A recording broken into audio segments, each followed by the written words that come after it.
Hey, Walter Sorrells back with more tips for the knife maker. Today, embarrassment overcome, making a rack for belt grinder attachment arms.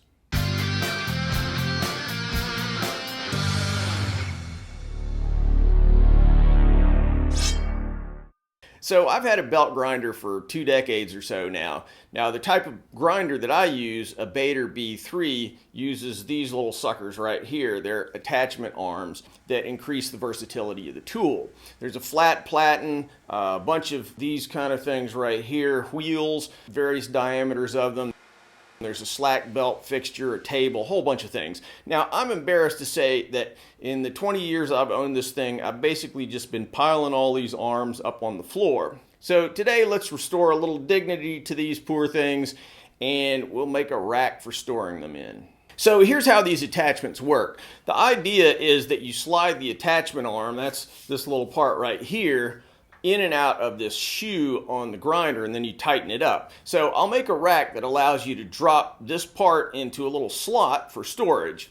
Now, this design is one that I did in Fusion 360, and it represents kind of my initial thinking on the problem.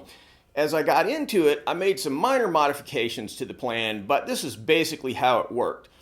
All wood, glued and screwed, very simple, very cheap to make, but hopefully robust enough to last for a while. So the goal here is to make it simple, easy to make, close to the grinder, and this is especially critical in my tiny little shop here. It's got to take up the absolute minimum amount of space and just not interfere with anything else. As is generally the case with my build projects, I'll put plans on my Patreon page, available to anybody who supports the channel there on Patreon. These are frankly a little skimpier than my usual plans, but then this is a skimpy project. So all that's required are a couple sticks of 1x2 pine, a couple 2x2s, and a stick of 1x4. I'll begin by slicing a bunch of short sections of 2x2 on my saw. I'm using a stop block so they're all the same length. This causes them to bind a little, but once you've done a couple, you figure out how to do this without catastrophe.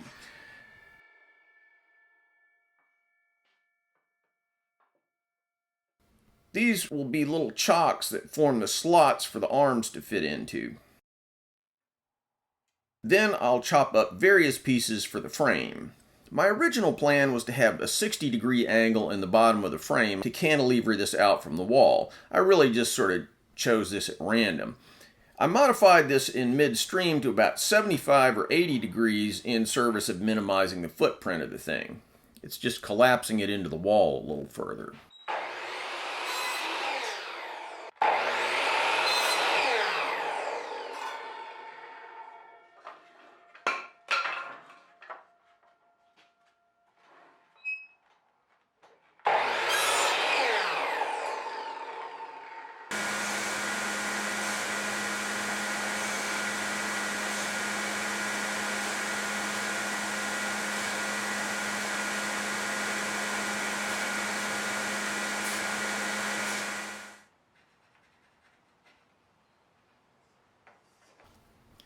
Next, I'll start gluing things up.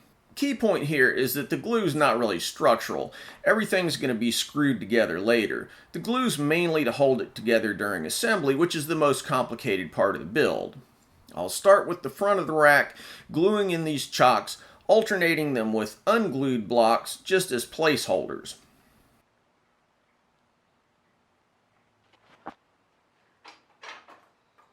Once the glue's tightened up a little, I'll slip those placeholders out and I'll start adding more pieces, moving in stages as the glue cures. 2x2 nominal wood is actually 1.5 inches wide, which is perfect for the 1.25 inch square bar of the attachment arms.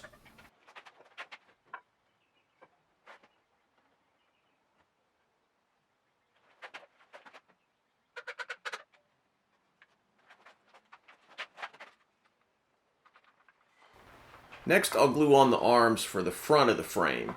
These have the angled portion that will make the whole thing cant out from the wall at an angle and save me some space.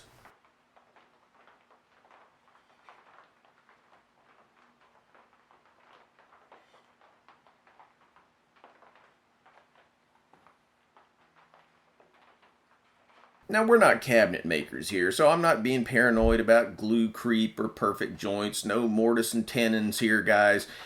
I'll check for squareness and parallelism and so on, but I'm not living or dying by it. My philosophy on this stuff is that there's no point in getting really persnickety about this sort of lowest grade tools and fixtures in your shop. I'm all about quick and dirty when it comes to tools like this. Yeah, I could take out the welder and the angle grinder and start milling parts and just come up with some beautiful work of art. Not doing that. If you want your family to starve working as a knife maker, the best thing you can do is squander all your time on making tools and not making knives. Next, I'll pre-drill the holes, then screw one side together.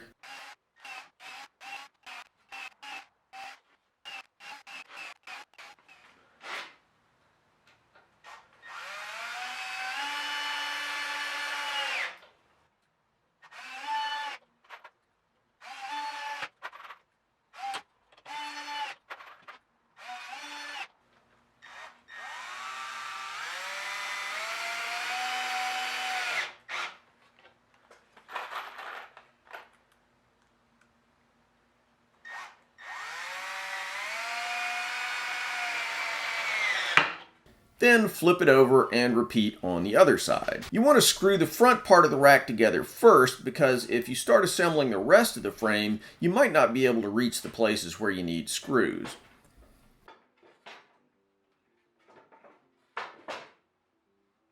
Then I'll start assembling the rest of the rack.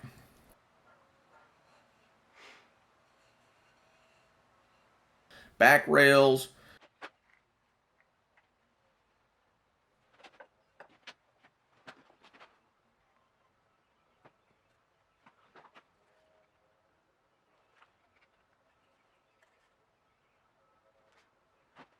various braces,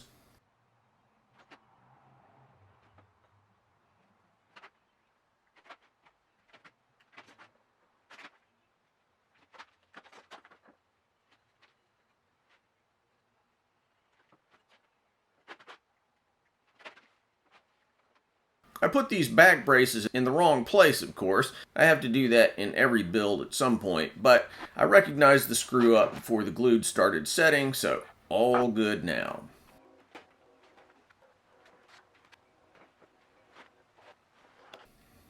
Screwing things together as I go.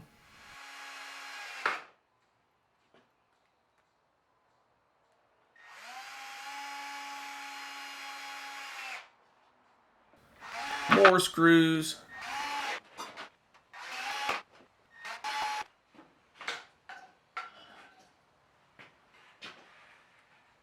There. Light, simple, solid as a rock.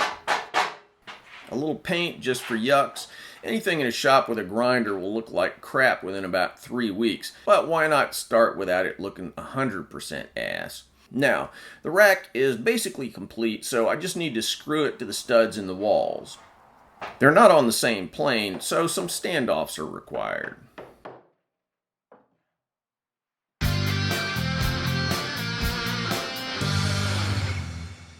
Let's test it out.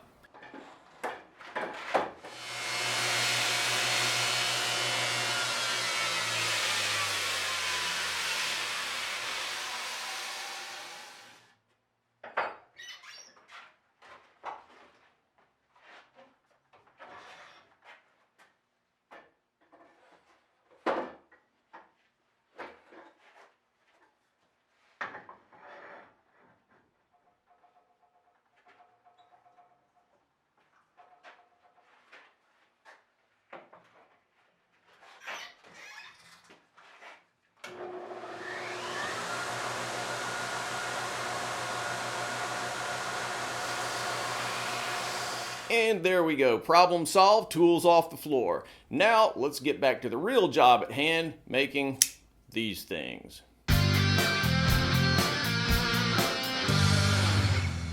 Thanks for watching, guys.